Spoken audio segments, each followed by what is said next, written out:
একটাই কথা, পশ্চিমবঙ্গের মানুষ আপামর সমস্ত জনসাধারণ, মা ভাই বোন সবাই আমাদের দেশের যশস্বী প্রধানমন্ত্রী নরেন্দ্র মোদীজিকে এবং আমাদের পূজনীয় অমিত শাহজিকে বিশ্বাস করেছেন যে তারাই একমাত্র পারেন পশ্চিমবঙ্গের পরিবর্তন করতে, পশ্চিমবঙ্গের উন্নয়ন করতে, পশ্চিমবঙ্গের মা বোনকে সুরক্ষা দিতে, পশ্চিমবঙ্গের বেকার ভাই বোনেদেরকে তাদের জীবন, তাদের ভবিষ্যৎকে সুরক্ষিত করতে। সেই জন্য এই ভোট আমাদের পশ্চিমবঙ্গের সমস্ত মানুষের পরিবর্তনের ভোট, এই ভোট সমস্ত মানুষের উন্নয়নের ভোট।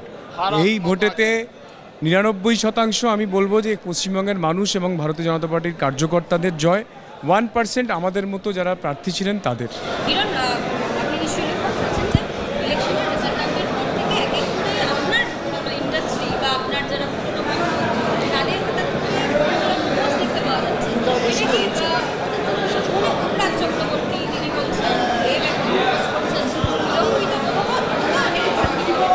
না, দেখুন, গত 5 বছর আমি দেখেছি যে বাংলা সিনেমায় যেখানে 2007 থেকে আমি একটার পর একটা সিনেমা করেছি, 2020 অবধি সিনেমা করেছি। 2020 ডিসেম্বরে যখন আমি বিজেপি জয়েন করি, তারপর থেকে পশ্চিম বাংলা সিনেমার কোনো প্রডিউসার, কোনো ডিরেক্টর, কোনো অ্যাক্টর, কোনো হিরোইন কেউ আমার সঙ্গে যোগাযোগ করেনি, কেউ একবার জিজ্ঞেসও করেনি হিরণ তুমি কেমন আছো।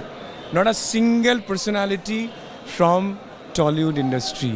তো এই কঠিন জায়গাটা আমি দেখেছিলাম।